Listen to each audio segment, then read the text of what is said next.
नमस्कार, ताल ठोक के देख रहे हैं आप और मैं हूं अदिति त्यागी। देश को द्रौपदी मुर्मू के रूप में 15वीं राष्ट्रपति मिल गई हैं। आज संसद के सेंट्रल हॉल में शपथ ग्रहण के बाद रामनाथ कोविंद ने अपनी कुर्सी द्रौपदी मुर्मू को सौंप दी और साथ ही वो राष्ट्रपति से पूर्व राष्ट्रपति हो गए।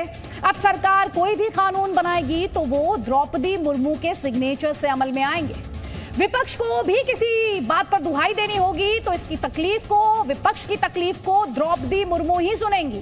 अब वो किसी पार्टी की सदस्य नहीं है, अब वो देश की महामहिम है, देश की प्रेसिडेंट है। यही किरदार रामनाथ कोविंद का भी था। वो देश के राष्ट्रपति थे, लेकिन पीडीपी अध्यक्ष महबूबा मुफ्ती ने आज जाते हुए राष्ट्रपति रामनाथ कोविंद पर हमला किया। महबूबा मुफ्ती ने एक ट्वीट करके पूर्व राष्ट्रपति पर अपने कार्यकाल में संविधान को रौंदने का और साथ ही बीजेपी के एजेंडा को आगे बढ़ाने का आरोप लगाया।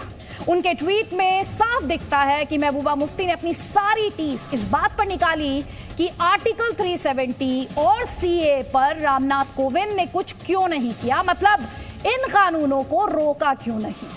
ये जानते हुए भी कि 370 हटाने का फैसला पार्लियामेंट में, संसद में बहुमत से हुआ था, महबूबा मुफ्ती ने अपनी बौखलाहट का दायरा बढ़ाने के लिए अपने ट्वीट में यह भी जोड़ दिया कि रामनाथ कोविंद ने अल्पसंख्यकों के साथ साथ दलितों को भी निशाना बनने दिया।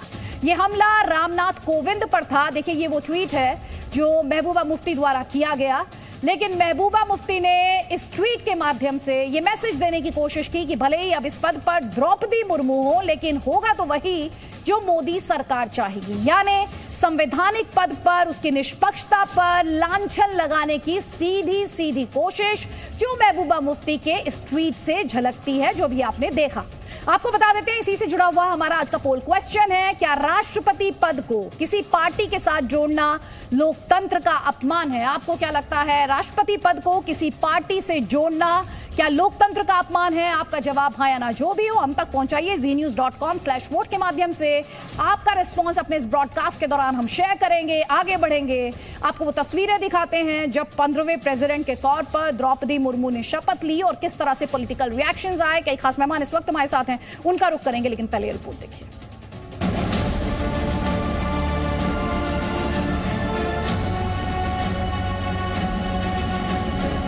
महबूबा मुफ्ती ने हमेशा ही विवादास्पद बयान देकर समाज में जहर घोलने का काम किया।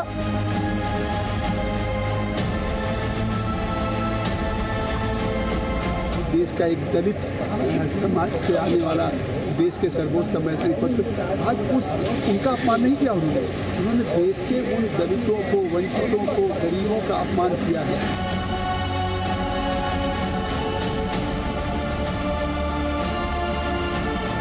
जिस एजेंडे को लेके महबूबा मुफ्ती आज तक राजनीति करती, वो फेल हो चुका है।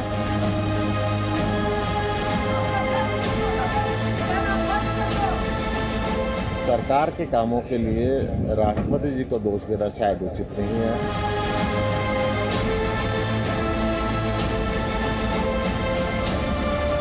निष्पक्ष होकर उन्होंने काम किया, दलीय राजनीति से ऊपर उठकर काम किया, तो आज तक कांग्रेस के लोग भी आरोप नहीं लगा पाए।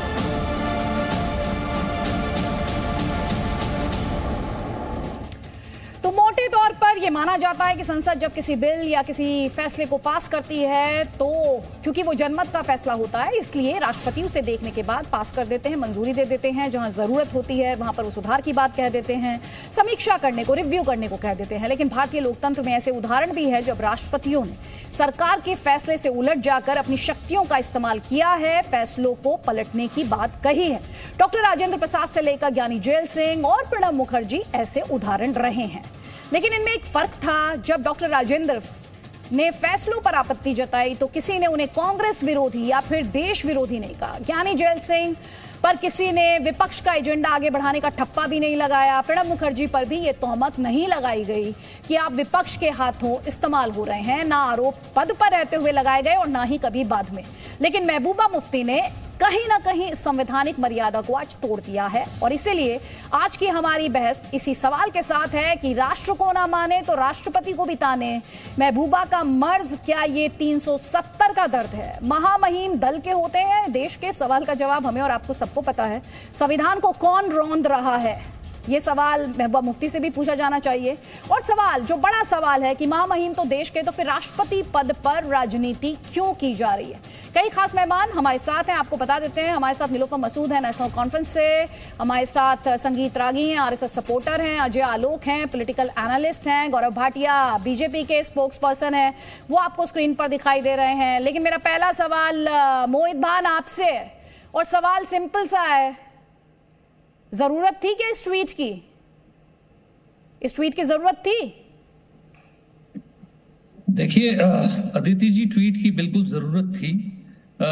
राष्ट्रपति का जो दफ्तर हमारे मुल्क के अंदर है, ये जो इंस्टीट्यूशन हमारे कंट्री के अंदर है, ये राजनीतिक जो किसी की इच्छाएं हैं या जो राजनीतिक झुकाव किसी का है, उससे बहुत ऊपर का एक में जब डेमोक्रेसी का जिस दिन डेमोक्रेसी शांत कर दिया गया, जिस दिन डेमोक्रेसी का कत्ल कर दिया गया, जिस दिन 1,25,00,000 लोगों को अपने मूलभूत अधिकारों से वंचित रखा गया, तब हमारे देश के हमारे राष्ट्रपति से जब हमें उम्मीद थी कि वह इसके बीच के अंदर कोई बीच में एक हस्तक्षेप करेंगे, उन्होंने उसके नजर साध दी, अपनी चुप्पी साधी रखी। इस चीज का चिंतन हम किया है कि उनके टेन्योर के दौरान जो लेगेसी है राष्ट्रपति के ऑफिस की, जब 1.25 करोड़ लोगों को दबाया जा रहा था, कुचला जा रहा था, उनकी आवाज को दबाया जा रहा था, तो उन्होंने एक आजाद साहब की एक लेगेसी है, कभी क्वेश्चन नहीं की। भाजपा से अटल बिहारी वाजपेयी साहब की एक लेगेसी है, डिस्पाइट हमारी आइडियोलॉजिकल पॉलिटिकल डिफरेंसेस, हर इंसान जम्मू कश्मीर में एक आवाज में उनका सहयोग करता है, उनको आदर करता है। तो हमने जो क्वेश्चन किया है वो एक इंस्टीट्यूशन ने कैसे अपने आप को अंडर, इसके ऊपर सवाल उठाया और किसी चीज के ऊपर सवाल नहीं उठाया। और citizen of this country as हम यहाँ के मोहित भान, मैंने बहुत देर आपको बोलने का मौका दिया। 370 को हटाने का फैसला कहां से आया था? ये फैसला कहां लिया गया? जी फैसला कहां लिया गया ये जरूरी नहीं है, फैसला फैसला कहां लिया गया कि जरूरी क्यों नहीं? कोई गली नुक्कड़ में थोड़ी ये फैसला लिया गया था। लोकतंत्र का मंदिर है पार्लियामेंट, वहां पर लिया गया था और मेजोरिटी के साथ लिया गया था। कैसे लिया गया? रूल बुक के मुताबिक लिया गया था। आप बताइए ना मुझे, रूल बुक के मुताबिक लिया गया, मेजॉरिटी के साथ लिया गया, लोकतंत्र के मंदिर में लिया गया।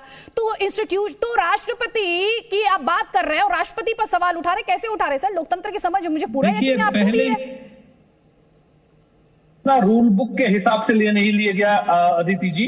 170 को अगर खारिज करना है, अगर इसको हटाना है, तो कॉन्स्टिट्यूशन असेंबली का जो अप्रूवल है, जो उसकी रजा की जरूरी है, तो आपके पास असेंबली एक्शन में नहीं थी। आपने गवर्नर के ऑफिस का आगे एक और कॉन्स्टिट्यूशनल ऑफिस का दुरुपयोग करते हुए लोगों से झूठ बोलकर, लोगों को धोखा देकर इसको काटा गया। तो ये आप गए ना कोर्ट, पास किया गया, बट अगेंस्ट कोर्ट गए ना आप, कोर्ट गए हैं। जी हाँ, अभी भी आप राजनीति कर रहे हैं, अभी भी आप राजनीति कर रहे हैं। 2019 में फैसला लिया गया, 5 अगस्त को 3 साल हो जाएंगे सर।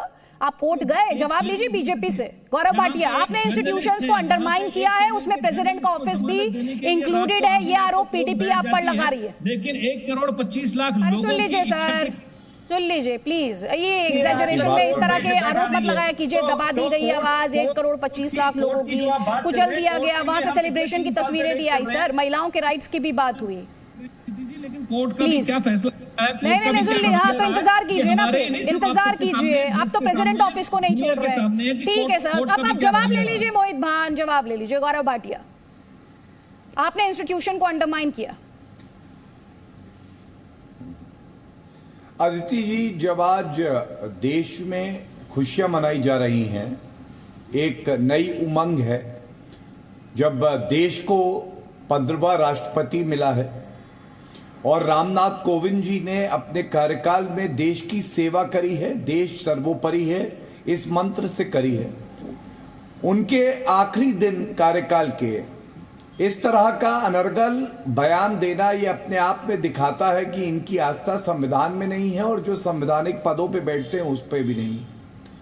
देखिए, महबूबा मुफ्ती जी या उमर अब्दुल्ला और फारूक अब्दुल्ला को दर्द होता है तो अदिति जी ये अच्छा दर्द है। मैं आपको बताता हूं क्यों। अनुच्छेद 370 का पहला जो शब्द है ना, जब इसको संशोधित करके हटाया गया वो भी टेम्पररी था, अस्थाई। और ये हिम्मत श्री नरेंद्र मोदी जी की सरकार ने दिखाई। ये लोग चुनौती देते थे कि अगर अनुच्छेद 370 हटाया तो तिरंगे को कांधा देने वाला कोई नहीं होगा।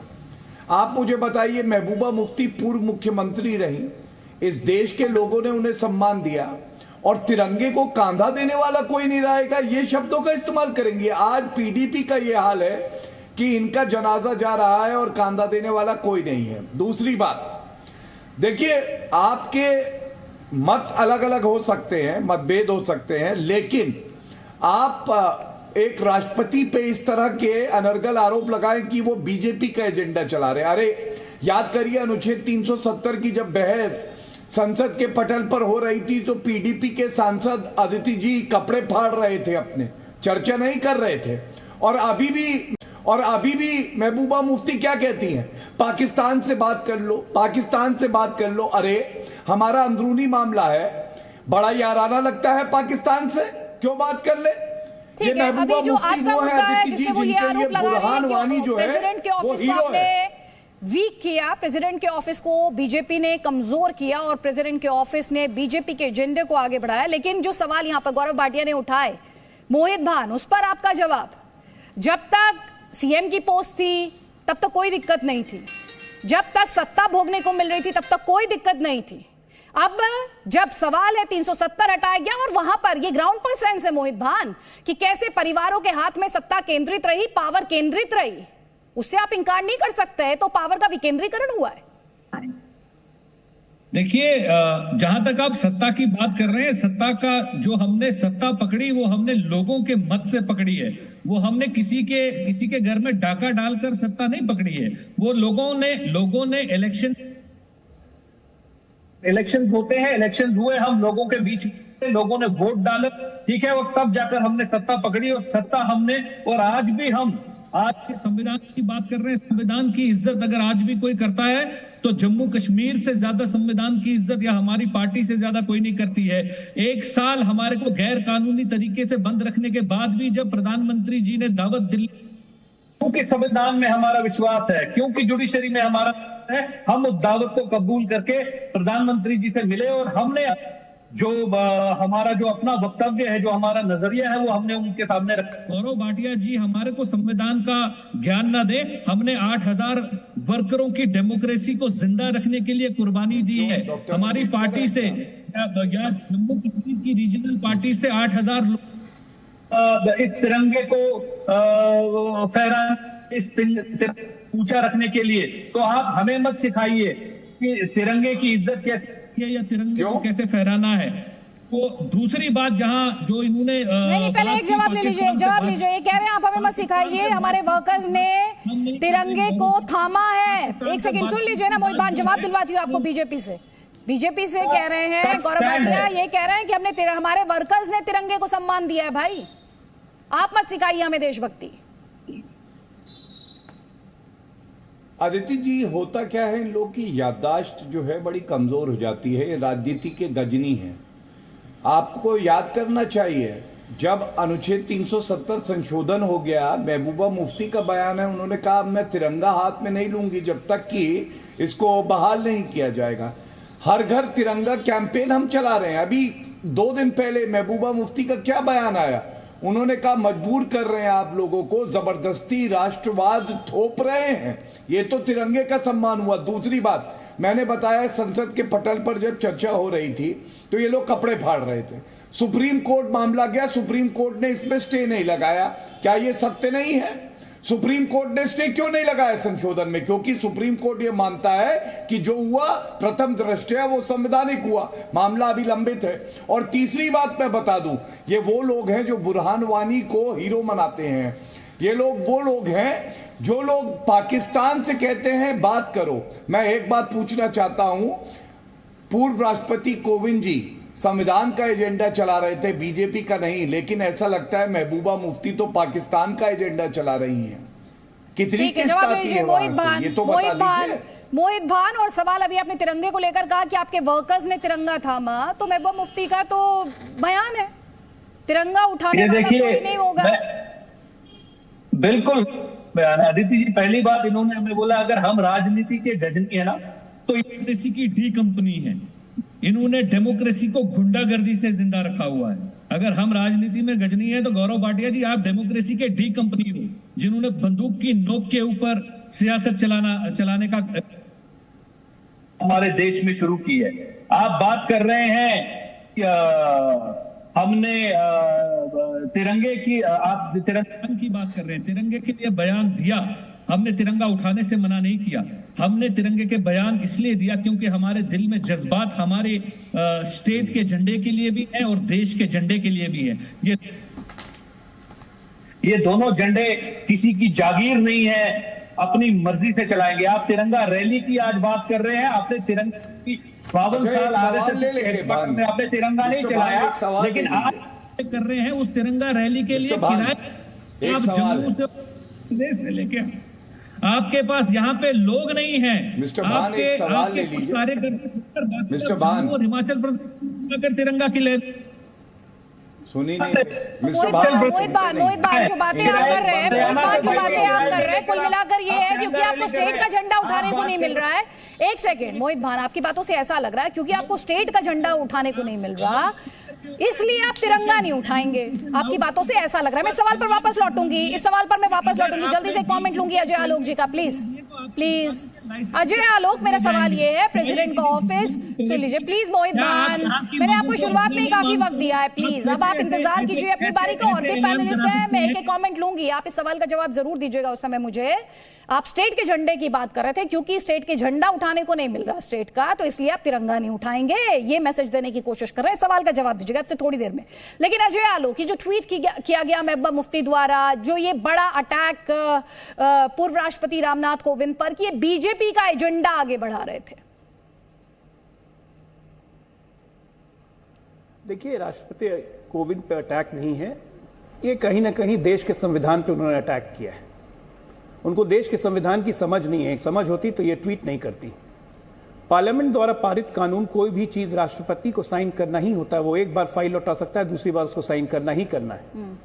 इतनी संविधान की उनको हल्की जानकारी नहीं है और अपना हल्का सा ट्वीट कर दिया उन्होंने। दर 370 का है अदिति जी, दर 370 का है। ये 370 की आड़ में जो करोड़ों अरबों रुपए इन लोगों ने लूटे हैं, 3 परिवार ने कश्मीर में, ये अब खुल के सामने आ रहा है। चाहे वो जम्मू कश्मीर कोऑपरेटिव बैंक हो, चाहे अलग अलग जो फंड्स जाते थे केंद्र सरकार के, ये सब वो पैसे अब निकलेंगे बाहर। ये सामने पोल खुलेगी। दर्द उस चीज का है, दर्द कोई 370 तो बहाना है। ये सीधे सीधे संविधान पर उन्होंने हमला किया, क्योंकि भारतीय संविधान में उनकी कभी दिलचस्पी ही नहीं रही है ना। वो तो कश्मीर को भारत का अंग ही नहीं मानती है। हम लोग किस फालतू आदमी की डिबेट कर रहे हैं। महबूबा मुफ्ती कभी भी कश्मीर को भारत का हिस्सा नहीं मानती है। 370 हटने पे उनके बयान आप निकाल के आर्काइव में देख लीजिए। वो साफ साफ कहती थी कि कश्मीर इस शर्त पे भारत के साथ आया, वो अभिन्न हिस्सा मानती ही नहीं। तो ऐसे व्यक्तियों पे चर्चा करके उनको इंपॉर्टेंस देना, बल्कि ये तो सॉलिड केस बनता है कि राष्ट्रपति के अपमान का सरकार को केस कर देना चाहिए उन पे। और उनको दर्द इसी चीज का है कि 370 क्यों उठा, बहाना उसमें CAA, उसमें बहाना अल्पसंख्यकों को उत्पीड़न। अरे इस देश में राष्ट्रपति पे कभी सवाल नहीं उठा।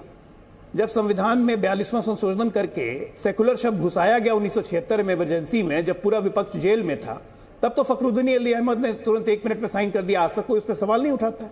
ये सवाल नहीं उठाते हैं। और आज राष्ट्रपति पे आप सवाल उठा रहे हैं, जो कि पार्लियामेंट में पास किया हुआ है, जिसमें आपके सांसद भी थे, आप लोगों ने विरोध में वोट किया था। किस बात का सवाल उठा सकती है महबूबा मुफ्ती? उनको भारतीय संविधान की समझ नहीं है, भारतीय संविधान को मानती नहीं है। और ऐसे व्यक्तियों की चर्चा नहीं होना चाहिए, उनको दंडित करना चाहिए।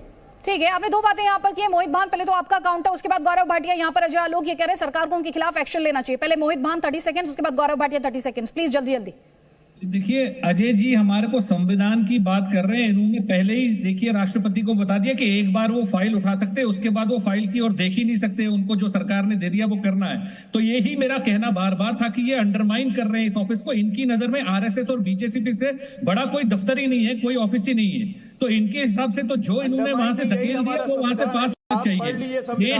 देश को पहला आतंकवादी देने वाले नथुराम गोडसे जैसा पहला आतंकवादी देने वाले लोग हमारे को क्या देश प्रेम सिखाएंगे? जिन्होंने 52 साल अपने दफ्तर में तिरंगा नहीं लड़ाया, वो क्या हमारे को तिरंगे की इज्जत करना सिखाएंगे? जो नथुराम गोडसे को पूछते हैं, जो सावरकर को पूछते हैं, जिसने ब्रिटिश लोगों से माफी मांगी, उनसे उनके पैर गिड़गिड़ाए, उनको चिट्ठियां लिख लिख के माफीनामे मांगे, वो लोग हमें क्या देशभक्ति सिखाएंगे?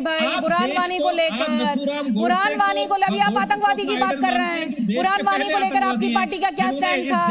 किसे भटके हुए युवा बताती थी महबूबा मुफ्ती जब सीएम थी? सर क्या बातें कर रहे हैं? सिक्योरिटी फोर्सेस पर सवाल कौन उठाता है? उनके ऑपरेशंस पर सवाल कौन उठाता है? पत्थरबाजों के बचाव में कौन आता है? क्या बात कर रहे हैं? क्या बात कर रहे हैं? आपकी पार्टी पर मोहित भान सॉफ्ट सेपरेटिज्म के आरोप एक बार नहीं बार बार लगे, बल्कि आपके ओपोनेंट्स के अटैक का आधार वही सॉफ्ट सेपरेटिज्म रहा है, और आज आप बात कर रहे हैं दूसरों पर आरोप लगा रहे हैं। गौरव भाटिया, एक्शन लेंगे आप? जो अभी अजय आलोक ने कहा कि एक्शन लिया जाना चाहिए, भारत सरकार द्वारा प्रेसिडेंट के ऑफिस का अपमान किया गया है।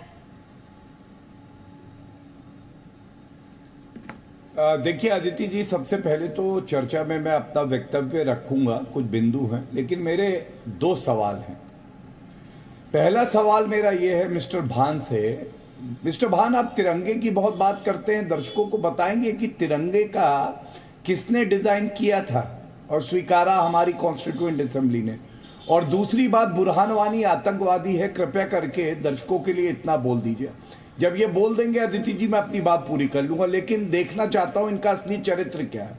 बुरहान वानी आतंकवादी है, बोल दीजिए, और किसने राष्ट्र ध्वज डिजाइन किया ये बताइए। आप कोई इंस्टीट्यूशन नहीं है और मैं आपको जवाब देने के लिए प्रतिबद्ध नहीं हूं। सवाल गलत है क्या?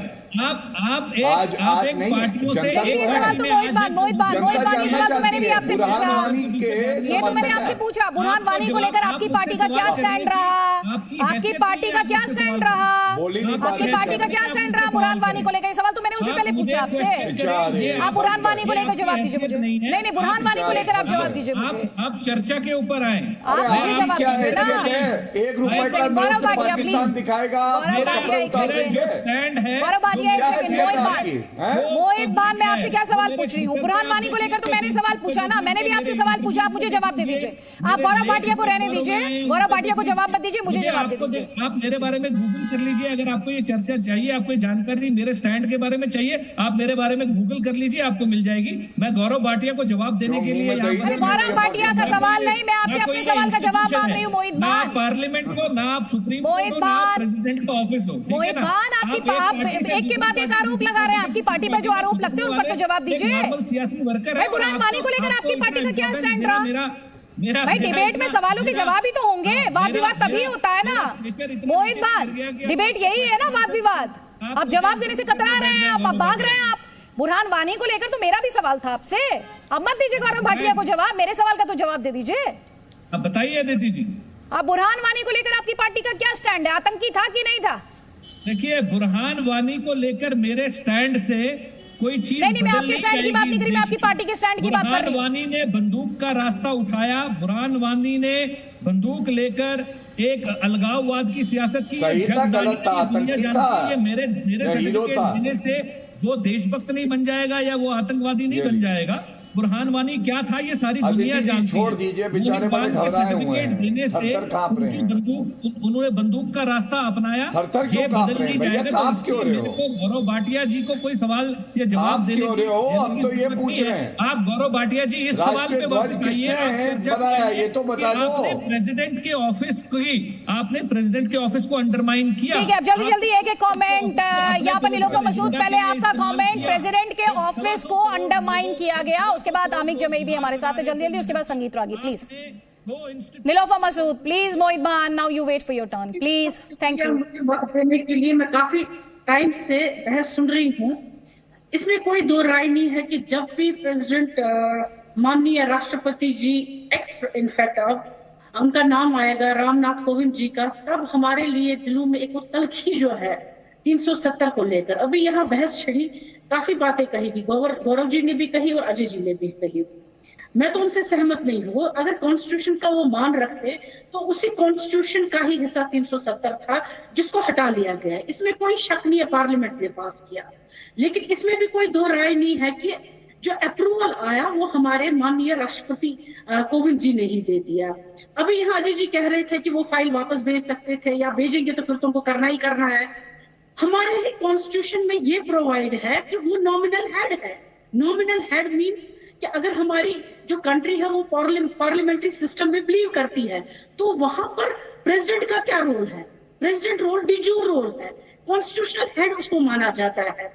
क्या उनके पास इतना भी नहीं था कि वो एक बार अगर उनके पास कोई अप्रूवल के लिए बिल आया हुआ है तो उसको वो वापस भेज दे? उन्होंने तो वो भी नहीं किया, क्योंकि पहले ही प्रेसिडेंशियल ऑर्डर 1954 में आए हुए थे, उन्होंने इसको यकायक एब्रोगेट कर दिया। तो हम उसको क्या माने? ये तलखियां जो हमारे दिलों में है, या प्रोविजो जो था आर्टिकल 3 का, जहां पर स्टेट्स को 2 हिस्सों में वो प्रोविजो खत्म कर दिया गया, उसको डिवाइड कर दिया गया। अभी यहाँ पर अजय जी ने कहा कि फालतू आदमी की बात हम यहाँ क्यों करें? ये वही फालतू आदमी है अजय जी, जब आपको याद होगा जब उन्होंने हाथ मिलाया उनके साथ और गवर्नमेंट बनाई जम्मू कश्मीर में, क्या आप वो दिन भूल गए? क्या उस वक्त फालतू आदमी नहीं थे? आप कॉन्स्टिट्यूशन की बात करते हैं, कॉन्स्टिट्यूशन की तो धज्जियां उड़ाई गई 5 अगस्त 2019 को। उस वक्त आप कहां थे? आपने आवाज क्यों नहीं उठाई जिस वक्त कॉन्स्टिट्यूएंट असेंबली को चेंज करके लेजिस्लेटिव असेंबली अमेंड किया गया? उस वक्त क्या आपका जमीर सोया था? उस वक्त आपने आवाज क्यों नहीं उठाई कि कॉन्स्टिट्यूशन की धज्जियां उठ रही है? उस वक्त आप कहां थे जिस वक्त यहाँ की एसेट ली गई गवर्नर को और ये भी नहीं देखा गया कि लेजिस्लेटिव असेंबली कहाँ है? उस वक्त क्या आपका जमीर सोया हुआ था? आपने ये नहीं सोचा कि हमारे कॉन्स्टिट्यूशन की धज्जियां उड़ रही है? आप मान लीजिए जो हमारे राष्ट्रपति हैं, जब आप ये कहती हैं आर्टिकल 370 कॉन्स्टिट्यूशन का हिस्सा था, तो मैडम फैक्चुअली आपको ये भी पता होना चाहिए वो स्थायी फीचर नहीं था, वो परमानेंट नहीं था। अरे सुप्रीम टेम्परेरी था। अरे मैडम आपकी आप कॉन्स्टिट्यूशन, या तो आप कॉन्स्टिट्यूशन की बात कीजिए मुझसे, आप कॉन्स्टिट्यूशन की बात करेंगी फिर आप स्टैंड बदल लेंगी।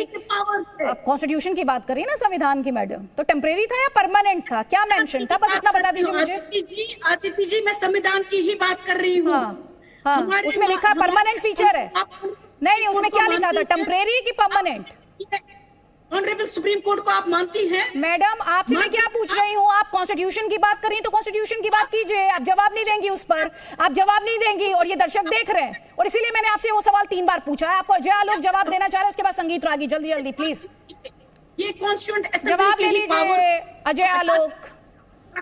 वो डिसॉल्व हो गई, उन्होंने मैडम सुन लीजिए, ये एक बार हमारे दर्शक सुन चुके हैं, वही एक बात है, वही बात बार बार आप रिपीट करते हैं। आवाज दबा दी, आवाज लोगों की आवाज को सप्रेस कर दिया गया, जाब्ती की गई, लोगों को बंद कर दिया गया। आप तरह तरह के जो प्रोपेगेंडा है वो फैलाते हैं, झूठ फैलाते हैं। ठीक है, जवाब ले लीजिए अजय आलोक। अजय आलोक मैडम सुन लीजिए। देखिए, जवाहरलाल नेहरू जी की किताब जब आप पढ़ेंगे उनकी जीवनी पे, तो उन्होंने बड़ा रोचक एक इंसिडेंट लिखा है कि महाराजा हरि सिंह ने उनको मना किया था कि शेख अब्दुल्ला पे भरोसा मत करो जब कश्मीर का एक्सेशन हो रहा था। ये भविष्य में भारत की इंटीग्रिटी के लिए हमेशा खतरा बनेगा। और उसके बावजूद नेहरू जी ने भरोसा करके एक जम्मू कश्मीर को इंटीग्रेट करने की कोई कोशिश की, और ये लोगों ने कभी इंटीग्रेशन नहीं होने दिया। सच्चाई यही है। आज ये बात कर रही हैं कि कश्मीर की बात करती हैं तो फिर ये लद्दाख क्यों भूल जाती है? ये जम्मू क्यों भूल जाती है? ये जम्मू कश्मीर और लद्दाख के बैठे हुए उन दलितों को क्यों भूल जाती है जिनको आज तक आरक्षण नहीं मिला? ये क्यों भूल जाती है कि जम्मू कश्मीर और लद्दाख में कोई आरक्षित सीट नहीं थी? जो ये क्यों भूल जाती है कि जम्मू कश्मीर और लद्दाख में कभी पंचायत चुनाव नहीं हुए, कभी आरक्षण नहीं लागू हुआ? क्या उन लोगों का हकमारी नहीं की है इन लोगों ने? मैंने शुरू में कहा ये 3 परिवार मिलकर जम्मू कश्मीर को खा गया, बर्बाद कर दिया जम्मू कश्मीर को, यही 3 परिवार। इसीलिए इनको 370 पे दर्द होता है। सच्चाई ये है, अरबों पैसा खा के बैठे हुए ये लोग। लंदन से लेके अमेरिका से लेके हर जगह इनकी संपत्ति है। कहां से आई? कहां से आई? ठीक है, अब्दुल्ला जी, फारूक अब्दुल्ला जी के पास लंदन में, यूएस में हर जगह संपत्ति है। कहां से आई? प्रेसिडेंट के ऑफिस को अंडरमाइन किया गया बीजेपी के एजेंडा को आगे बढ़ाने के लिए, ये आरोप लगा रही है महबूबा मुफ्ती। हेड प्रेसिडेंट नहीं है मैडम। आप सुन लीजिए प्लीज, आप दूसरे गेस्ट के बीच में मत बोलिए मैम प्लीज। मोहित, उसके बाद मैं आपको फ्लो दूंगी प्लीज। आप भी तो गेस्ट के बीच में बोल रही हैं। अरे मैडम आप इंटरप्ट मत कीजिए प्लीज, थैंक यू। संगीत रागी। सबसे पहली बात तो कि मोहित भान ने बड़े एक अच्छी बात कही, कहा कि जो बुरहान वानी था वो बंदूक की सियासत किया, और वो कहने से शायद थोड़ा चूक गए कि बुरहान वानी तो बंदूक की सियासत किया था, लेकिन महबूबा मुफ्ती जो है वो बिना बंदूक के पाकिस्तान के लिए सियासत करती हैं। देखिए, उनका दूसरा आरोप है कि इन्होंने देश का एजेंडा क्यों चलाया। अरे भाई, भारत का राष्ट्रपति संविधान की सुरक्षा की गारंटी देता है, वो भारत के एजेंडे को नहीं बढ़ाएगा तो क्या पाकिस्तानी एजेंडे को बढ़ाया गया। और मैं बिल्कुल सहमत हूँ अजय आलोक की इस बात से कि इस महिला, मैं जानबूझ करके संबोधन में कह रहा हूँ कि इस महिला जो हमेशा पाकिस्तान के पक्ष में राजनीति की, जिसका भारत की संप्रभुता के प्रति कोई सहानुभूति नहीं रही, उस महिला के प्रति इतना व्याख्या और इतना डिबेट करने की आवश्यकता नहीं है। इनको बंद कर दिया जाना चाहिए। तीसरी बात, मेरा इतना मानना है, चूंकि जम्मू कश्मीर में पढ़ाता भी हूं, कि नेशनल कॉन्फ्रेंस ने 89 में रिगिंग किस इलेक्शन का किया था? सेपरेटिज्म कहां से शुरू हुआ था? वहीं से तो शुरू हुआ था। और इसकी बुनियाद में शेख अब्दुल्ला का परिवार है। शेख अब्दुल्ला का परिवार भारत के कब स्वतंत्र, उनको पकड़ करके नेहरू ने जेल में क्यों बंद किया था? इसलिए बंद किया था कि वो स्वतंत्र जम्मू एंड कश्मीर बनाना चाहते थे। वो जितना अमेरिकन एंड ब्रिटिश डिप्लोमेट्स के बाद साथ मिल करके कनाइव कर रहे थे, भारत के खिलाफ काम कर रहे थे। और वही नेहरू जिनके साथ उनके पारिवारिक रिश्ते थे, उसी नेहरू को उनको जेल में बंद करना पड़ा। तो ये काम मैं पूरी गंभीरता के साथ कहता हूं, जिस प्रकार से हैदराबाद निजाम के साथ पटेल ने किया था, यदि वही जबड़े तोड़ने का काम यदि जम्मू एंड कश्मीर के उस समय शेख अब्दुल्ला के साथ किया गया होता तो भारत को ये दिन नहीं देखने पड़ते। एक बात और जी, जो लोग कहते हैं कि कश्मीर के अंदर दलितों का, अल्पसंख्यकों का, इनको शर्म तक नहीं आती। और मुझे तो लगता है कि मोहित भान, आपकी भाषा को देख करके मुझे नहीं लगता है कि इस देश में अभी भी जयचंद रोज गुजर रहे हैं, और वो जयचंदों से आज तक ये देश निपट नहीं पाया है।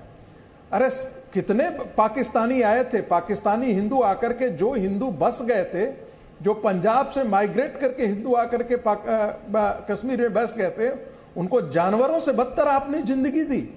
वो आपके पखाना साफ कर सकते थे, आपके शौचालय साफ कर सकते, नालियां साफ कर, उनको एक बेसिक अधिकार भी, मौलिक अधिकार तक नहीं दिया गया। और ये महिला, पाकिस्तान परस्त महिला, कहती है कि दलितों का उत्पीड़न हो रहा है। अरे 370 उसी तरीके से आया। 370 कोई अस्थाई नहीं था, वो अस्थाई नहीं था, वो अस्थाई प्रावधान था, उसे जाना ही था। और 35 जवाब ले लीजिए और दर्शकों को स्पष्ट करते हुए पैनलिस्ट की राय लीजिए। उसे चैनल इंडोर्स नहीं करता। जल्दी से मोहित भान आपको काउंटर करना चाह रहे हैं, लेकिन मोहित भान, आपको मैं काउंटर करने का मौका दूं उससे पहले कमेंट में अमीक जमई का लूंगी। अमीक जमई, महबूबा मुफ्ती जो आरोप लगा रही हैं कि प्रेसिडेंट ऑफिस को अंडरमाइन किया गया, प्रेसिडेंट ऑफिस ने बीजेपी का एजेंडा आगे बढ़ाया, उस पर आपका क्या स्टैंड है, आपकी पार्टी का क्या स्टैंड है? आदिति, हम तो सुबह से ही आपसे जब बात हो रही थी तो मैं भी इसी लाइन पे ही आपसे कुछ और कहना चाह रहा था कि देखिए, महबूबा जी ने जो कहा है उनके बयान से मैं पूर्णतः सहमत तो नहीं हूं, लेकिन अगर आप ओवरऑल जो प्रेसिडेंट का जो हाईएस्ट ऑफिस है, हम लोग बहुत खुश होते हैं कि दूसरी महिला जो है हमारी राष्ट्रपति बनी, वो जो है सुप्रीम कमांडर हो गई। लेकिन मैंने सुबह कहा था आपके साथ कि राजेंद्र प्रसाद बाबू के बाद अगर आप ज्ञानी जैल सिंह साहब को छोड़ दें तो जितने भी राष्ट्रपति हुए, चाहे वो फखरुद्दीन अहमद साहब हैं जिन्होंने इमरजेंसी थोपी, जितने भी राष्ट्रपति रहे हैं, ये हमेशा से एक रबर स्टैंप राष्ट्रपति ही देखे जाते रहे हैं। लेकिन ज्ञानी जैल सिंह साहब थे, वो राजीव गांधी से टकरा गए। हमारे राजेंद्र प्रसाद बाबू थे, वो जो है टकरा गए नेहरू जी से। आज किसी राष्ट्रपति की, आज किसी उपराष्ट्रपति की वो रीढ़ की हड्डी नहीं है, क्योंकि वो भारत के संविधान के प्रोटेक्टर भी है। भारत का सबसे बड़ा हाईएस्ट ऑफिस है कि वो प्राइम मिनिस्टर को कॉल कर सके, वो इस देश की राजनीति को गाइड कर सके, कुछ हट के बात कर सके। सबसे मतलब गंभीर बात तो ये है कि जो राष्ट्रपति बोलते भी हैं, जैसे आज हमारी द्रौपदी मुर्मू साहिबा बोली हैं, तो वो हमारी एक कैबिनेट का नोट होता है, कैबिनेट मिलकर एक नोट बनाती है, पार्टी की लाइन पर राष्ट्रपति को बोलना है। तो मेरे ख्याल से जो एक इकबाल होना चाहिए राष्ट्रपति का, वो मेरे ख्याल से बहुत अलग होना चाहिए और वो पूरे देश की कॉन्स्टिट्यूशन की आत्मा को रिप्रेजेंट करने वाला होना चाहिए। लेकिन हमें अफसोस है आपके कि ख्याल से नहीं, कॉन्स्टिट्यूशन में उस रोल को लेकर क्या कहा गया है उस पर, उससे चलेगा ना सर, उससे चलेगा प्रेसिडेंट ऑफिस। आपका क्या ख्याल है, मेरा क्या ख्याल है, महबूबा मुफ्ती का क्या ख्याल है, उससे तो चलेगा नहीं। लेकिन आपने जो बात उठाई है, आपने जो आरोप लगाया, उस पर गौरव भाटिया का जवाब। देखिए, सबसे पहले मैं नेशनल कॉन्फ्रेंस की प्रवक्ता को ध्यान से सुन रहा था, संविधान की बात कर रहे थे, तो कुछ संविधान की जानकारी मुफ्त में यहाँ पे दे देता हूँ। सबसे पहले अदिति जी जो बात उठाई, मैंने भी कहा, आपने भी कहा, अनुच्छेद 370 पहला शब्द था अस्थाई, ठीक है, पहला शब्द हटना तो था ही। नेहरू जी कहते थे घिसते घिसते घिस जाएगा, लेकिन वो बेचारे घिस नहीं पाए क्योंकि तुष्टीकरण की राजनीति करनी थी। और आपको एक इतिहास की जानकारी दे दूं, डॉक्टर BR अम्बेडकर साहब, जिनको हम कहते हैं कि कॉन्स्टिट्यूशन फ्रेमर में उनकी अहम भूमिका रही, उन्होंने इसको टेबल करने से, प्रस्ताव रखने से मना कर दिया, तो गोपाल स्वामी अयंगर ने रखा। क्यों रखा? क्योंकि वो मानते थे ये जो अस्थाई शब्द है या जिस तरह से इसको लाया जा रहा है, इसकी भी जरूरत नहीं है। दूसरी बात, संविधान में ही सर्वोच्च न्यायालय है, उस सर्वोच्च न्यायालय को आप नहीं मानते हैं जहां लंबित है, और पार्लियामेंट भी संविधान के तहत ही आती है। 2/3 बहुमत से जब एक संवैधानिक संशोधन हो जाता है, वहां पे आपने चर्चा नहीं करी, बाहर निकल के हो हल्ला कर रहे हैं, चाहे PDP हो, नेशनल कॉन्फ्रेंस हो या कांग्रेस पार्टी हो। कांग्रेस पार्टी ने तो अदिति जी यहां तक कह दिया ये मामला जो है यूनाइटेड नेशन में लंबित है, मतलब अपनी ही संप्रभुता को चुनौती दे दी। और एक बात बताइए, 1954 का ये जो प्रेसिडेंशियल ऑर्डर है जिससे ये सारा 2 संविधान लाए गए, ये क्या पिछले दरवाजे से नहीं आया था? क्या ये संसद में चर्चा हुई थी? लेकिन उसकी बात कोई नहीं करेगा। इतिहास भूल जाएंगे, जो याद रखना याद रखेंगे, जो नहीं याद रखना नहीं याद रखेंगे। अब मैं एक बात और कह दूं, देखिए ये वो पार्टियां हैं, नेशनल कॉन्फ्रेंस, नेशनल कॉन्फ्रेंस वो पार्टी है जिसने कहा था अनुच्छेद 370 बहाल करने के लिए हम चीन की मदद लेंगे। अदिति जी, क्या ये नहीं पूछा जाना चाहिए फारूक अब्दुल्ला से? आपको कैबिनेट मिनिस्टर बनाया इस देश ने, मुख्यमंत्री बनाया इस देश ने, चीन की मदद क्यों लोगे भैया? चीन से इतना प्यार क्या है? दूसरा, अभी ओमर अब्दुल्ला कह रहे थे कि 2 प्रधानमंत्री होने चाहिए, एक भारत में और एक कश्मीर में। ये तो इनकी सोच है बांटने वाली। और तीसरी बात मैं बता दूं कि ये तो ईश्वर का मैं शुक्रिया अदा करूंगा हर नागरिक की तरह, इनको प्रेसिडेंट का कैंडिडेट बना रही थी विपक्ष का मानसिक दिवालियापन देखिए, फारूक अब्दुल्ला को प्रेसिडेंट का कैंडिडेट बना रही थी। जवाब ले लीजिए, जवाब ले लीजिए नीलोफर मसूद। नहीं, अब जवाब ले लीजिए सर, जवाब ले लीजिए, आपको काफी वक्त दिया मैंने, आप जवाब ले लीजिए नीलोफर मसूद। नीलोफर मसूद, मर्यादा मैंने बिल्कुल बनाकर रखी है। आपने के शब्द में आपने पर वार के तौर पर इस्तेमाल कर रहे हैं। आपने कहा पिछला दरवाजा पार्लियामेंट का, क्या ये वही पिछला दरवाजा है जिसे आपने एब्रोगेशन ऑफ आर्टिकल 370 कराया? किस पिछले दरवाजे की बात कर रहे हैं? प्रेसिडेंशियल ऑर्डर कैसे आता मैडम बताइए? अच्छा, एक सवाल नीलोफर जी, एक सवाल आपसे भी है मेरा, एक सवाल पूछ लूं, एक सवाल पूछ लूं, एक सवाल, अरे एक सवाल मैडम, एक सवाल तो ले लो। Assembly had the powers. One should assembly madam एक सवाल पूछना चाहती है जनता, without making it permanent, और इसकी परमानेंस एक सवाल नहीं पूछ सकते। जजमेंट हमारे माननीय गौरव भाटिया जो आप बोल रहे थे, please now let us finish. इस तरह से बहुत वक्त जाया होगा, उनको बोलने दीजिए, फिर मैं वापस आपको मंच दे दूंगी, प्लीज जी। क्या मैडम, क्या पॉइंट है आपका? सॉरी, अरे या तो मुझे आप 20 सेकंड्स दे दीजिए, मैं बोल लूं। मैडम आपको 20 सेकंड्स दे दिए, आपको इतना एग्रेसिव होने की जरूरत नहीं, आपको बोलने के लिए बुलाया। You need not be so aggressive. जो उन्होंने भी आपसे सवाल पूछा कि 370 की बहाली के लिए चाइना की मदद मांग रहे थे आपकी पार्टी के नेता, उस पर आपने जवाब नहीं दिया मैडम। तो मैं सवाल पर आपको लेकर आ रही हूँ, आपके पास 30 सेकंड्स है, आप 40 सेकंड्स ले लीजिए, पर इस सवाल का जवाब जरूर दीजिएगा। अभी माननीय जो यहाँ पर बैठे हुए हैं गौरव जी ने कहा कि पार्लियामेंट का पिछला दरवाजा था जिसकी वजह से 1954 में प्रेसिडेंशियल ऑर्डर आया। मैं वही बात कर रही हूँ। इसका मतलब है क्या पार्लियामेंट के वो डोर्स होते हैं जहां से ये सब हो रहा है? वही हम आज कहते हैं कि जो हुआ वो शायद किसी पिछले दरवाजे की वजह से है, जिसको आपने एब्रोगेट कराया गलत तरीके से। कॉन्स्टिट्यूशन में अगर अनुच्छेद था 370, आपने अभी कहा ये टेम्परेरी था। टेम्परेरी किस वजह से था? क्या वहां पर लिखा नहीं था कि constituent assembly has the powers to modify it, abrogate it और एक्सटेंड इट? लेकिन जब वो डिसॉल्व होगी, ना उन्होंने मॉडिफाई किया, ना इन्होंने यहाँ पर टेम्परेरी को चेंज करके परमानेंट बनाया।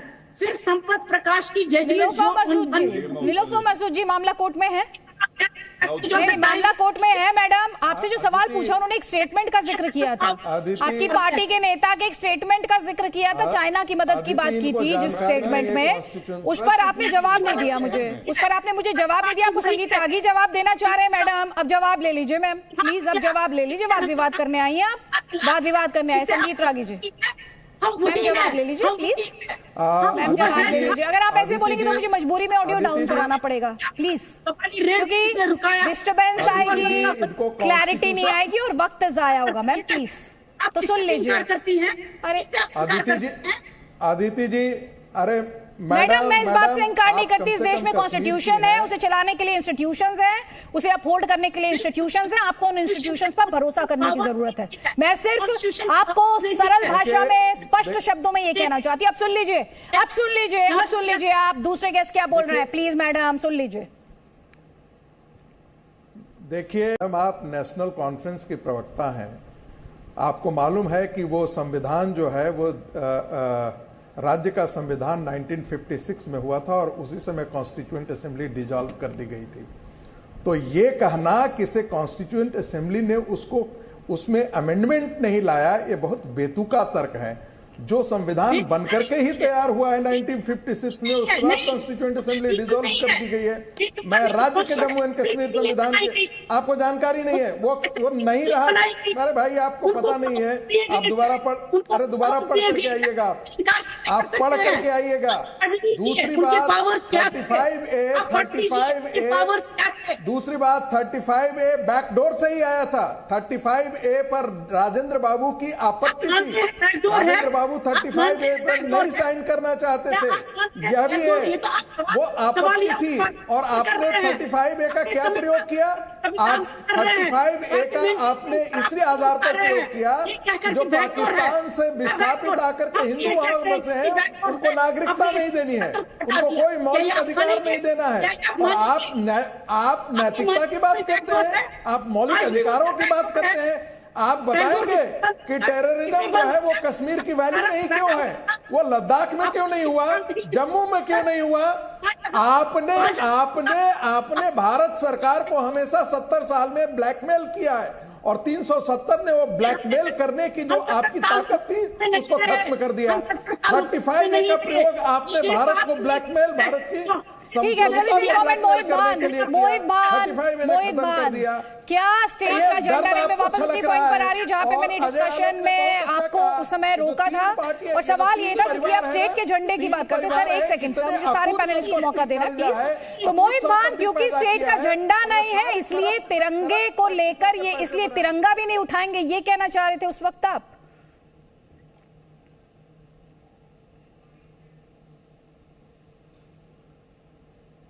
आप खुद को अनम्यूट करें प्लीज। मोहित भान, आपकी आवाज नहीं आ रही है, आप खुद को अनम्यूट करें।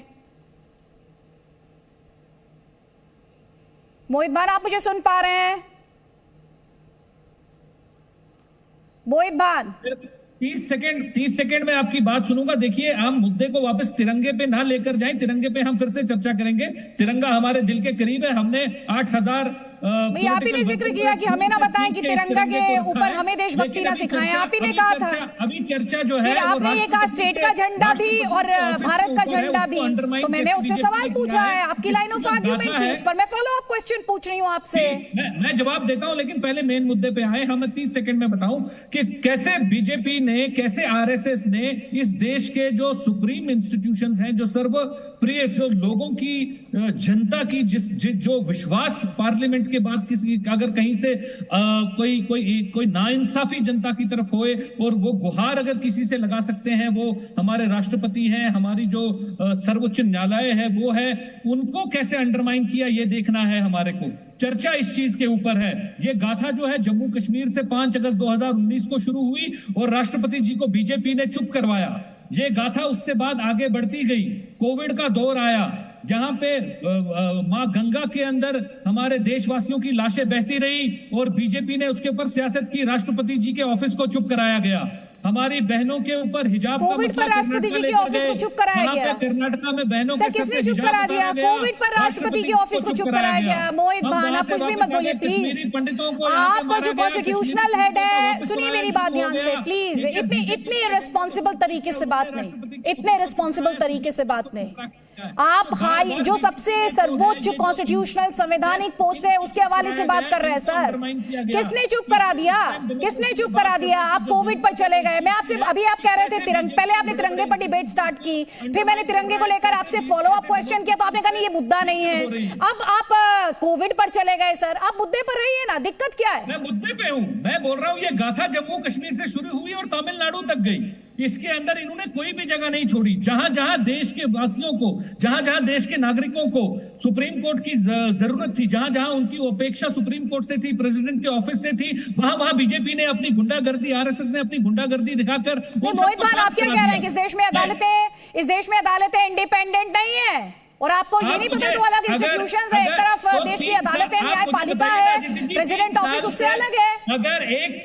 अगर एक जर्नलिस्ट की बेल की गुहार रात को 12:30 अब आप जर्नलिस्ट पर चले गए सर, अब आप जर्नलिस्ट पर चले गए। इस देश में अदालतें हैं? नहीं मोहित भान, ध्यान से सुनिए, इस देश में अदालतें हैं, इस देश में अदालतें हैं और वो अपना काम कर रही है। 25 लाख लोगों नहीं, आप ये बता दीजिए आपको भरोसा किस पे है? पहले तो आप ये बता दीजिए मुझे, आपको भरोसा किस पे है? आपको प्रेसिडेंट ऑफिस पर भरोसा नहीं है, आपको तिरंगा उठाने में प्रॉब्लम है क्योंकि स्टेट का झंडा नहीं, इस तरह से नहीं। और मोहित भान, जो सवाल मैं पूछ रही हूँ उसका जवाब आपको देना होगा, मेरे ऊपर चिल्लाने से बात नहीं होगी सर। आप मुझे बता दीजिए एक इंस्टीट्यूशन जिस पर आपको भरोसा है, क्योंकि अब तो आप अदालतों पर भी सवाल उठा रहे हैं। एक इंस्टीट्यूशन जिस पर आपको भरोसा है, दोबारा पूछिएगा अपना सवाल। एक इंस्टीट्यूशन बता दीजिए, क्योंकि आप प्रेसिडेंट ऑफिस को कटघरे में खड़ा कर रहे हैं, आप इस देश की अदालतों को कटघरे में खड़ा कर रहे हैं, सरकार पर आपको भरोसा नहीं है। चलिए आप विपक्ष हैं, आपका काम है सवाल पूछना। कौन सा इंस्टीट्यूशन है जिस पर आप भरोसा करते हैं भाई? इस देश में ये डबल इंजन की सरकार है, जहां पे केंद्र में भाजपा बैठी है और उसके पीछे डबल इंजन आरएसएस का है, इस देश का कोई नागरिक, कोई इंस्टीट्यूशन सुरक्षित नहीं। हाँ, तो ये तो आप तब भी सोचते ना जब इनके साथ मिलकर सरकार चला रहे थे, या फिर तब सोचा था जब इनके साथ मिलकर सरकार चला रहे थे, तब सेफ था, तब सेफ था। लेकिन जवाब लीजिए गौरव भाटिया से। गौरव भाटिया, मैं जवाब देता हूं, आप बाद में लीजिएगा सर, पहले काउंटर लीजिए। आपने जो पॉइंट उठाया डबल इंजन वाला कि बीजेपी और आरएसएस ये अपना प्रोपेगेंडा चला रहे हैं, एजेंडा चला रहे हैं, जवाब ले लीजिए सर। ऐसा नहीं होगा कि आप एक के बाद एक आरोप लगाएंगे और जनता को जवाब ना मिले। नहीं, ऐसा नहीं होगा। गौरव भाटिया जवाब दीजिए, उसके बाद मैं वापस आपको मंच दूंगी। मोहित भान, मैं आपको सुन नहीं पा रही हूँ सर, मैं आपको सुन नहीं पा रही। अगर आप मेरे साथ बोलेंगे तो मैं नहीं सुन पा रही हूँ। प्लीज अपनी बारी का इंतजार कीजिए, अपनी बारी का इंतजार कीजिए। मैंने सबको बहुत वक्त दिया है। प्लीज गौरव भाटिया जवाब। वो आरएसएस का एजेंडा चलाएंगे। ठीक है, सुन लीजिए ना, जवाब कि वो पीठ पीछे। मोहित भान, अगर आप इसी तरह से चिल्लाते रहेंगे तो मुझे मजबूरी में फिर ऑडियो डाउन कराना पड़ेगा, और मैं नहीं चाहती हूँ कि मुझे आपका ऑडियो डाउन कराना पड़े, क्योंकि जो आप आरोप आप सरकार पर लगा रहे, फिर आप ये कहेंगे मेरी आवाज बंद करा दी, मेरी आवाज दबा दी गई। सर तो प्लीज, आप कॉन्स्टिट्यूशन की बात कर रहे हैं तो कॉन्स्टिट्यूशन में भी कोई राइट एब्सोल्यूट नहीं है, वो भी रिस्ट्रिक्शंस के साथ आता है। तो प्लीज ध्यान से और आराम से। गौरव भाटिया। अदिति जी, देखिए ऐसा है कि यहाँ पे कुछ लोग आके बताते हैं कि इनकी क्या हैसियत है, उनकी क्या हैसियत है, लेकिन इतिहास गवाह है कि जो व्यक्ति ये बोलता है उसकी ये हैसियत है कि पाकिस्तान क्या 1 रुपया मिल जाए तो ये कपड़े उतार देते हैं संसद में जहां इन्हें चर्चा करनी होती है। और मैं एक सवाल उठाना चाहता हूँ, आपको मालूम है इनको किस पे विश्वास है? इनको विश्वास है। शांत कराइए, शांत कराइए। आपने बदतमीजी करी, जवाब दिया। आप आतंकवादी के समर्थक हैं, आप बोलिए गोडसे मोहित भान, मुझे मजबूरी में ऑडियो डाउन कराना पड़ेगा, मैं नहीं कराना चाहती, मैं आपको लास्ट टाइम वार्न कर रही हूँ। प्लीज नहीं, वार्निंग नहीं, आप दर्शकों का वक्त जाया कर रहे हैं सर, आप दर्शकों का वक्त जाया कर रहे हैं। शो अदिति त्यागी, मोहित भान, गौरव भाटिया के लिए ही नहीं हो रहा है। गौरव भाटिया की आवाज, गौरव भाटिया की आवाज जल्दी से। Gaurav Bhatia 40 seconds please. हाँ, धन्यवाद। देखिए अदिति जी, इनको यहाँ के राष्ट्रपति पे भरोसा नहीं है, इनको यहाँ के सुप्रीम कोर्ट पे भरोसा नहीं है। आपने कहा ना किस इंस्टीट्यूशन पे भरोसा है, इनको पाकिस्तान के राष्ट्रपति पे भरोसा होगा, इनको वहां के सुप्रीम कोर्ट पे होगा। और इनका दर्द क्या है? दर्द बहुत अच्छा लगता है। कह रहे थे तिरंगे पे चर्चा नहीं करेंगे। देखिए ये एक ऐतिहासिक तस्वीर है। 1992 में एक चुनौती दी गई कि लाल चौक पे तिरंगा कोई माइका लाल नहीं फहरा सकता, और हमारे प्रधानमंत्री जी नरेंद्र मोदी जी तब महासचिव थे, उन्होंने जाके लाल चौक में तिरंगा फहराया। ये दिखाया कि ये भारत जो अखंडता है ना, इसको तुम तोड़ नहीं पाओगे चाहे जितना प्रयास करे। और दर्द क्या है? इनको दर्द है रामनाथ कोविंद जी और मुर्मू जी से, ये कि साधारण परिवार से आके अपनी मेहनत और निष्ठा ईमानदारी से सर्वोच्च पद पे कैसे पहुंच गए। और ये वंशवादी पार्टियां जो भारत को लूटते हैं, जो लोगों से सम्मान पाते हैं फिर भी भारत के लिए खड़े नहीं हो पाते, तो इनका ये जो दर्द है ये साफ झलक आया है। और मैं एक बात और कह दूं, जब अनुच्छेद 370 हटा अदिति जी, 1952 के बाद पहली बार तिरंगा इकलौता वहां पे फहरा रहा था, वरना वहां पहले प्रदेश का झंडा भी फहराया जाता था। और यही दर्द इनको है। सचिवालय पे जब अकेला तिरंगा फहराया तो इनको दर्द हुआ। संविधान पढ़िए, संविधान केवल टेबल पे रखने से नहीं होता। महबूबा मुफ्ती को कहिएगा अनुच्छेद 370 पढ़े, और जो राष्ट्रपति होता है वो aid and advice of council of ministers से चलता है, aid and advice of council of ministers. और कुछ उसके ऐसे फंक्शंस हैं जहां वो स्वयं निर्णय ले सकता है। ये फर्क पहले जानिए, उसके बाद चर्चा करिए। महबूबा मुफ्ती को बताइए इस तरह के हल्के जवाब देना चाह रहे हैं भारत के राष्ट्रपति के लिए। अमीक जमाई, देखिए गौरव जी, बहस 370 पे सैकड़ों बहस हो चुकी है, उसको लागू होना था वो लागू हो गया है। सवाल ये है कि आज हमारे देश में दूसरी महिला राष्ट्रपति द्रौपदी मुर्मू जी बनी हैं, क्या अपने इस हाईएस्ट ऑफिस को वो बीजेपी आरएसएस से हटा के बतौर इंडिपेंडेंट, जैसे ज्ञानी जैल सिंह ने काम किया, राजीव गांधी के खिलाफ वो खड़े हो गए, तब आपकी वो पुरानी पार्टी थी, क्या वो नरेंद्र मोदी जी ज्ञानी जैल सिंह का वो आपको शब्द याद है वक्तव्य जो कह रहे थे कि झाड़ू लगा सकता हूं मैं, सुप्रीम कोर्ट पे कब्जा करना चाहते हैं। सुप्रीम कोर्ट के जजेस सड़क पे आके प्रेस कॉन्फ्रेंस कर रहे हैं। किसमें इतनी हिम्मत है सर्वोच्च न्यायालय पे कब्जा करे? जुडिशरी बन गया, बताइए। नहीं पूछ रहा हूं मैं, कर रहे हैं किसमें? सुनिए, ये ऐसे अनर्गल आरोप मत लगाइए, मैं सवाल पूछ रहा हूँ, किसमें इतनी हिम्मत है कि भारत के सर्वोच्च न्यायालय पे कब्जा कर ले? बताइए। विरासत से आती अरे है, प्रश्न का उत्तर दीजिए। अमीक आपसे सवाल है, विरासत है, मैं आपसे पूछ रहा हूँ, आप जवाब नहीं दे रहे। किसमें इतनी हिम्मत है कि भारत के सर्वोच्च न्यायालय पे कब्जा कर ले?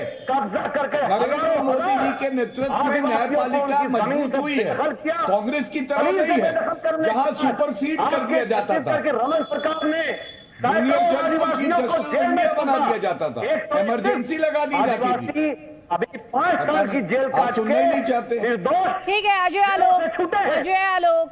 आलोक, ये जो डिबेट हो रही है जिसमें पॉलिटिकल इंटरफेरेंस की बात की जा रही है, अमीक जमाई प्लीज। राष्ट्रपति बनाना चाहते हैं और एक हाथ में अखिलेश यादव को घर घर तिरंगे से क्या दिक्कत है भाई? हर घर तिरंगे से क्या दिक्कत है? एक सेकंड मोहित भान, मैं वापस आपको मंच दूंगी, कमेंट पहले मैं लूंगी अजय आलोक का, उसके बाद मोहित भान में आपको फ्लो दूंगी। प्लीज अजय आलोक, क्या राष्ट्रपति के ऑफिस को जी सियासत के लिए इस तरह से इस्तेमाल करना, उस पर हमले करना, आरोप लगाना, क्या ये लोकतंत्र के लिए एक स्वस्थ परंपरा मानी जा सकती है?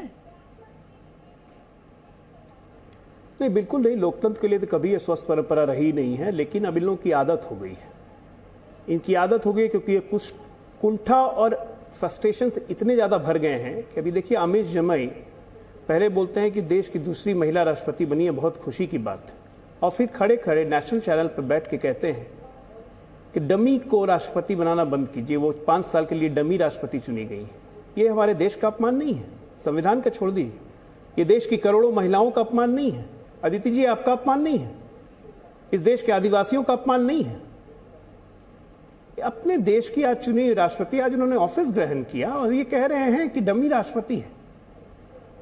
जवाब दीजिए अमीर जमई। उल्टा और निराशा। अमीर जमई जवाब दीजिए ना, जो सवाल यहाँ पर ये उठा रहे हैं, महिलाओं का अपमान नहीं, आदिवासियों का अपमान नहीं, ये देश का अपमान नहीं क्या? क्योंकि महामहिम तो किसी पार्टी के होते नहीं। इनको माफी मांगनी चाहिए।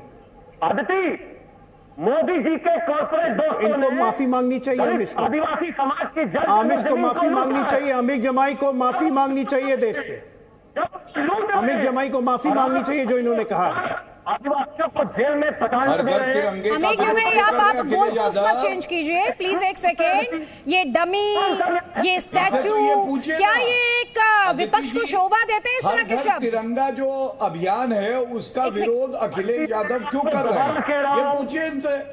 द्रौपदी मुर्मू जी को भारतीय जनता पार्टी काम नहीं करने देगी। उनकी क्वालिफिकेशन सिर्फ आप कैसे कह सकते हैं? और द्रौपदी मुर्मू को आप इतना कम कैसे आंक रहे हैं? एक सेकेंड, द्रौपदी मुर्मू, एक सेकेंड रुक जाइएगा। गौरव भाटिया, एक सेकेंड रुक जाइएगा। द्रौपदी मुर्मू जिनके बारे में आप बात कर रहे हैं, महबूबा मुफ्ती से भी आगे चले गए। आपको ये पता होना चाहिए गवर्नर रहते हुए उन्होंने किस तरह से फैसले बदले हैं, ये आपको पता होना चाहिए। और आप मेरे ब्रॉडकास्ट में सुबह थे, मेरे साथ ब्रॉडकास्ट में, और मैंने आपको बताया था कि उनका निजी जीवन किस तरह से प्रेरणादायी है, उन्होंने किस तरह से हालात को हराया है। वो एक ऐसे गांव में जन्मी थी जहां पर प्राथमिक शिक्षा सपना थी, वहां से और ये देश में सर्वोच्च कॉन्स्टिट्यूशनल पोस्ट तक का सफर। आप कह रहे हैं कि वो महिला डमी है, उस महिला को आप डमी बता रहे हैं, देश की राष्ट्रपति को आप डमी बता रहे हैं। सर, आप ना सिर्फ पोस्ट का अपमान कर रहे हैं सर, आप द्रौपदी मुर्मू मैडम प्रेसिडेंट का अपमान कर रहे हैं सर। और जब आप उनका अपमान कर रहे हैं तो आप देश का अपमान कर रहे हैं। सियासत के लिए मत कीजिए, ये सियासत के लिए मत कीजिए सर, बिल्कुल मत कीजिए सियासत के लिए। कभी विपक्ष के नेता बोलते हैं स्टैचू है, कभी आप कहते हैं डमी है, आप कहते हैं उन्हें काम नहीं करने दिया जाएगा। आप उन्हें क्यों कमतर आंक रहे हैं भाई? उन्होंने कौन सा ऐसा डिसीजन अब लिया है? कितने घंटे हुए उन्हें शपथ लिए हुए और आपने जजमेंट पास करना शुरू कर दिया? आपने जजमेंट पास करना शुरू कर दिया सर। ये सब बस यही है वुमेन राइट्स के नाम पर, बस यही है वुमेन राइट्स, आदिवासी राइट्स, बस यही है। बस इसीलिए सुबह से सेलिब्रेट कर रहे थे। आपकी बहुत ऐतिहासिक है, महिलाओं के लिए भी ऐतिहासिक है, आदिवासियों के लिए ऐतिहासिक है, एक गरीब व्यक्ति के लिए ऐतिहासिक है। बस इतना ही सर, लिप सर्विस है, सिर्फ लिप सर्विस है। मोहित बान लगातार हाथ उठा रहे। मोहित बान। आदित्य जी, देखिए, क्योंकि मेरे को किसी दूसरी चर्चा में भी हिस्सा लेना है, संक्षेप में मैं एक ही बात कहना चाहूंगा कि बहुत बहुत बधाइयां द्रौपदी मुर्मू जी को राष्ट्रपति पद की शपथ लेने की।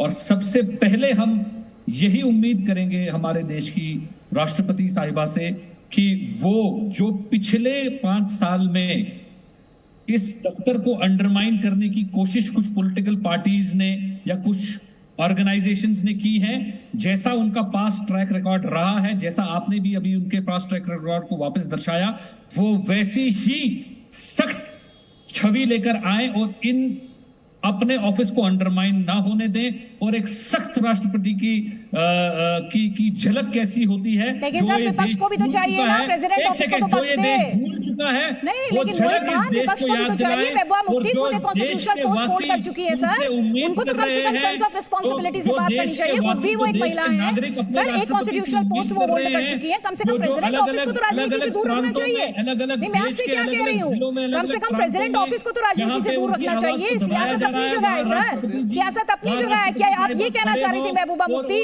कि रामनाथ कोविंद ने जो किया कुछ वैसा ही द्रौपदी मुर्मू भी करेंगी प्रेसिडेंट ऑफिस पर सवाल उठाकर? क्या कहना चाह रही थी? मैं आपको स्पष्ट शब्दों में बता रहा हूं कि 2019 में जैसा बीजेपी ने प्रधानमंत्री के ऑफिस को अंडरमाइन किया, जैसे उसको इस्तेमाल अपने पॉलिटिकल एजेंडा के लिए किया, द्रौपदी मुर्मू को ऐसा इन बीजेपी पार्टी को या आरएसएस ऑर्गेनाइजेशन को ये सबक सिखाना चाहिए, ये देश को दिखाना चाहिए कि राष्ट्रपति दफ्तर जो है, जो प्रेसिडेंट का ऑफिस, उसका रोल, उसकी भूमिका, उसके सुन लीजिए वो कहां डिसाइडेड है, कहां पर एनश्राइंड है, पहले आप ये बताइए। आप लोग सियासत करते हैं, आप सियासत करते हैं, आप ये बताइए प्रेसिडेंट ऑफिस का रोल कहां पर?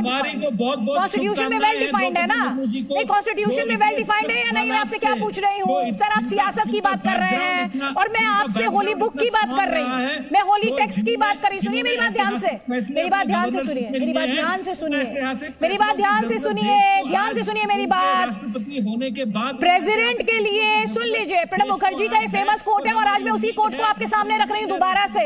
उन्होंने ये कहा था, मेरा होली टेक्स्ट कॉन्स्टिट्यूशन है, मेरा टेम्पल जो है वो डेमोक्रेसी है। सुन लीजिए ध्यान से, ये प्रेसिडेंट ऑफिस की सोच रहती है, ये प्रेसिडेंट ऑफिस की सोच रहती है और महबूबा मुफ्ती उस पर इतनी दोयम दर्जे की सियासत कर रही है, इस तरह के संगीन आरोप लगा रही हैं, अटैक कर रही हैं। आप बोलते जाएंगे ना, आपकी बात समझ आएगी ना मेरी बात समझ आएगी। मोहित भान, इंडिया को हिदायत दी जाए कि जो 370 का केस पेंडिंग केस 3 साल से चल रहा है उसको फास्ट ट्रैक बेसिस पे चलाया जाए, ये हमारी उम्मीद है राष्ट्रपति साहिबा से। और मैं आप कोर्ट को हिदायत दें, वो कोर्ट को हिदायत वो दें, नहीं कोर्ट को वो हिदायत है। गौरव भाटिया, ठीक है सर, ठीक है, ठीक है सर। सुन लीजिए, आप अभी थोड़ी देर पहले अदालत पर आपको भरोसा नहीं था, आपने कहा आरएसएस ने वहां पर प्रोपेगेंडा चला रही है, अपना आरएसएस एजेंडा चला रही है अदालतों से। अब आप कह रहे हैं कि प्रेसिडेंट को इंस्ट्रक्ट करना चाहिए देश की अदालतों को। सर आप क्या कह रहे हैं एग्जैक्टली, कहना क्या चाह रहे हैं, मुझे समझ नहीं आ रहा। गौरव भाटिया, लोगों को कानून से वंचित रखा गया है, 8 साल से डेमोक्रेसी एनिमेशन के अंदर है, क्या वो इसमें अपना एक रोल निभा नहीं सकते? आप बोल रही हैं 2016 में तो आप इनके साथ सरकार चला रहे थे मोहित भान, 8 साल का हो गए। 2016 में तो उनके साथ सरकार चला रहे थे जम्मू कश्मीर में, 8 साल का हो गए, 8 साल का हो गए। कम से कम तथ्यों पर तो रहिए, फैक्चुअली तो सही बात कीजिए प्लीज। गौरव भाटिया, अटल बिहारी वाजपेयी जी गौरव भाटिया, इंसानियत, जमहूरियत, कश्मीरियत। देखिए ऐसा है आदित्य जी, मैंने इनको बड़े ध्यान से इसलिए नहीं चलाई ताकि। ठीक है सर, प्लीज मुझे आपका ऑडियो डाउन करना पड़ेगा अगर आप बोलते रहेंगे लगातार, प्लीज। मोहित भान, ऐसे नहीं होगा, इस तरह से बात नहीं होती, इस तरह बात विवाद नहीं होता। गौरव भाटिया, कि आप सवाल पूछते रहे उसके बाद गौरव भाटिया को फ्लोर दे, ये तरीका आदित्य जी आप सवाल पूछेंगे और खुद ही जवाब दे देंगे मोहित भान, ऐसे नहीं होता। आप सवाल पूछेंगे और खुद ही जवाब दे देंगे, ऐसे नहीं होता। उसके लिए दूसरा पक्ष भी रखेगा अपनी बात, दूसरा पक्ष भी अपनी बात रखेगा। तो प्लीज सवाल पूछते हैं तो जवाब सुनने की हिम्मत रखिए, सवाल पूछते हैं तो जवाब सुनने की हिम्मत रखिए। गौरव भाटिया की आवाज प्लीज, बिना 1 सेकंड गवाए गौरव भाटिया की आवाज प्लीज। गौरव भाटिया, धन्यवाद। देखिए, इनको आदित्य जी संविधान की समझ थोड़ी कम है। सेपरेशन ऑफ पावर्स, जुडिशरी अलग कार्य करती है और ये बोल गए कि द्रौपदी मुर्मू जी को चाहिए कि वो सर्वोच्च न्यायालय को बताए कि वो मामला कैसे सुनेगी, कब सुनेगी, तारीख फिक्स कर दे। दूसरी बात, पाकिस्तान के कागज पर पीडीपी की शाही से राष्ट्रपति पद पे जो व्यक्ति आसीन है उसको प्रमाण पत्र नहीं चाहिए, इसलिए यहां देना। और देखिए दुखद बात क्या है, यहां पे कहा जा रहा था डमी राष्ट्रपति हैं। ये वो समाजवादी पार्टी कह रही थी जब अखिलेश यादव मुख्यमंत्री थे तो एक बात बोली जाती थी कि 5.5 मुख्यमंत्री हैं प्रदेश में, तो लोग पूछते थे ये आधा कौन है, तो कहते थे अखिलेश यादव हैं। और हर घर तिरंगा जो कैंपेन है, जो हर भारतीय स्वागत कर रहा है, उसका विरोध अखिलेश यादव कर रहे हैं। इनको देश से नफरत है, जो संवैधानिक पद है उससे नफरत है, मोदी जी से नफरत है, तिरंगे से नफरत है, तो प्यार किससे करते हो, ये तो सवाल लाजमी है। ठीक, संगीत रागी 30 सेकंड्स में क्लोज करना है शो। देखिए, द्रौपदी मुर्मू जी के लिए जो कुछ भी महबूबा ने कहा वो बहुत ही गलत है। वो इस देश के एक सबसे प्रतिष्ठित संवैधानिक पद का अपमान है और उनको ये बिल्कुल नहीं करना चाहिए। लेकिन उनसे आप अपेक्षा मत कीजिए, क्योंकि वो शुरुआत से ही उनका पूरा परिवार पाकिस्तान के एजेंडे को भारत के अंदर चलाता रहा है। इसलिए आपने देखा कि गौरव भाटिया के तमाम आग्रह और आपके तमाम आग्रह के बावजूद मोहित भान ने बुरहान वानी को आतंकवादी कहने से मना कर दिया। ये सोचिए कि इस देश के अंदर, इस लोकतांत्रिक व्यवस्था के अंदर एक ऐसी भी पार्टी पनप रही है जो भारत की संप्रभुता को कहीं न कहीं अंदर से खोखली कर रही है और आतंकवादियों, पाकिस्तान परस्त आतंकवादियों के खिलाफ बोलने से भी मुकर जाती है। तो ऐसे लोगों के द्वारा भारत के राष्ट्रपति पर टिप्पणी को हम बहुत ज़्यादा महत्व देने की आवश्यकता नहीं है। ठीक, मुझे इस डिस्कशन को यहीं पर क्लोज करना होगा। आपसे भी मेहमानों का बहुत बहुत शुक्रिया। और हमने सवाल ये पूछा था आज के पोल क्वेश्चन में, हमारा सवाल ये था, क्या राष्ट्रपति पद को किसी पार्टी के साथ जोड़कर देखा जाना सही है? पोल क्वेश्चन को लेकर जो हमें ये लोकतंत्र का अपमान है, कि आप देखिए 97% लोगों ने कहा कि राष्ट्रपति पद को किसी पार्टी से जोड़ना लोकतंत्र का अपमान है। 97% रिस्पॉन्स आपके स्क्रीन पर जो कहता है ये लोकतंत्र का अपमान है।